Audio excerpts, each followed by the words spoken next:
आता मराठा आरक्षणाच्या मुद्द्याकडे वळूया।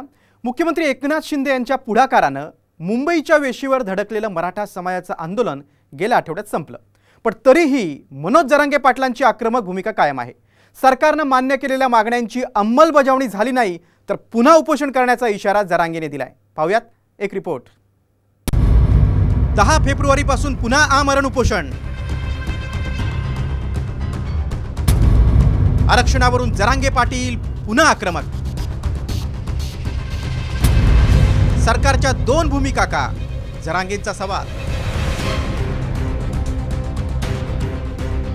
मराठा आरक्षणासाठी गेले 4.5 महिने मोठं आंदोलन करत जरांगेंनी महाराष्ट्रात भगवं वादळ निर्माण केलं। त्यांच्या आंदोलनाच्या रेट्यापुढे सरकारला अखेर अधिसूचना काढावी लागली, पण हे आंदोलन अजून संपलेलं नाहीये असं जरांगेंनी स्पष्ट केलंय। अध्यादेशाची अंमलबजावणी झाली नाही तर येत्या 10 फेब्रुवारीपासून पुन्हा उपोषण करण्याची घोषणा त्यांनी केली आहे। 15 दिवसाच्या वेळेसच आपण विशेष अधिवेशन बोलून त्याचं कायद्यात रूपांतर करावं। तातडीनं उद्यापासून जर त्याची अंमलबजावणी सुरू नाही केली तर 10 फेब्रुवारीला अंतरवाली इथं मी त्याची अंमलबजावणी व्हावी म्हणून कठोर आमरण उपोषण सुरू करण्याचा आज निर्णय घेतला आहे। आपण ज्या केसेस मागे घ्यायचं अंतरवालीसह महाराष्ट्रातलं ठरवलं आहे, आणखीनही 4 दिवस उलटून गेले तरीही झालेलं नाही, कारण तुम्ही तिथं तातडीनं तात्काळ शब्द वापरलेला आहे। तात्काळ याचा नेमका अर्थ काय? कारण तुमचे वेगळे वेगळे सरकारच्या माध्यमातून स्टेटमेंट येतात, त्यामुळं आम्हाला नेमकी तुमची भूमिका काय ही कळत नाही आहे, म्हणून त्याही तुम्ही 10 फेब्रुवारीच्या आत मागे घ्याव्यात। सगळे सोयरे अध्यादेशाची अंमलबजावणी न झाल्यास 10 फेब्रुवारीपासून आमरण उपोषण करण्याचा इशारा त्यांनी दिलाय।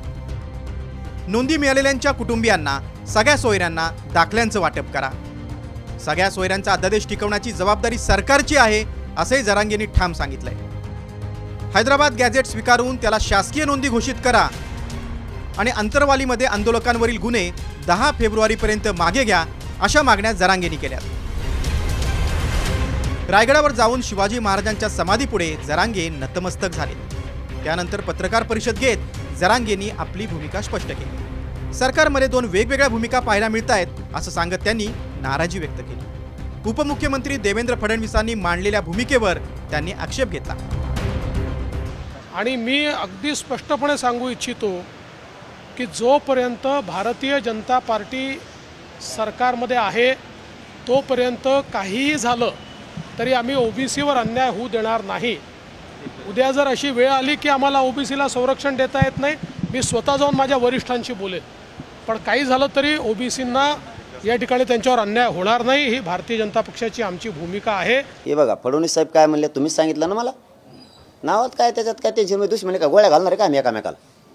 त्यांनी म्हणलेत की आम्ही काही झालं तर आम्ही केंद्रापर्यंत जाऊ, म्हणजे एकीकडून आम्हाला तुमचा माणूस तुमच्या सह्याचं पत्र देतोय, त्याच्यावर सही आहे का नाही मी आणखीन कोणाकोणाच्या बघितलं नाही, पण लय मोठ्यात मी बघतो त्याच्यावरती, आणि तुम्ही दुसऱ्याच दिवशी उगवून द्यायचा दुसरा दिवस आणि तुम्ही म्हणायचं मी केंद्रापर्यंत जाईन, म्हणजे काय? मराठ्यांची गरज नाही तुम्हाला, एकाच ऐकून तुम्हाला मराठ्यांचं वाटोळं करायचंय। जरांगेंचं आंदोलन मुंबईच्या वेशीवर धडकल्यानंतर सरकारनं त्यांच्या कोणत्या मागण्या मान्य केल्यात ते पाहूया। कुणबी नोंदी सापडल्यात त्यांना तातडीनं प्रमाणपत्र द्यावं असं अध्यादेशात म्हटलंय। सरकारने कुणबी नोंदी आढळलेल्या कुटुंबियांच्या सगळे सोयऱ्यांनाही प्रमाणपत्र देण्याची मागणी मान्य केली। त्यामुळे ज्यांच्याकडे कुणबी प्रमाणपत्र असेल त्यांच्या नातेवाईकांनाही कुणबी म्हणूनच मान्यता मिळाली। वंशावळीसाठी तालुका पातळीवर समिती नेमली जाणार आहे। जो अध्यादेश दिलाय त्याबद्दल विधानसभेत लवकरच कायदा करण्यात येणार आहे। जालना आणि बीडमध्ये झालेल्या हिंसाचारानंतर अनेक मराठा बांधवांवर गुन्हे दाखल होते। त्या मराठा आंदोलकांवरील राजकीय गुन्हे मागे घेण्याचे निर्देश राज्य सरकारने दिले। सरकारने अधिसूचना काढली असली तरी जरांगेंच्या सर्व मागण्यांची अजून पूर्तता झाली नाही। त्यामुळे जरांगेंनी पुन्हा उपोषणाचं हत्यार उपसल्यास सरकार काय करणार हा प्रश्न आहे। ब्युरो रिपोर्ट, साम टीव्ही न्यूज।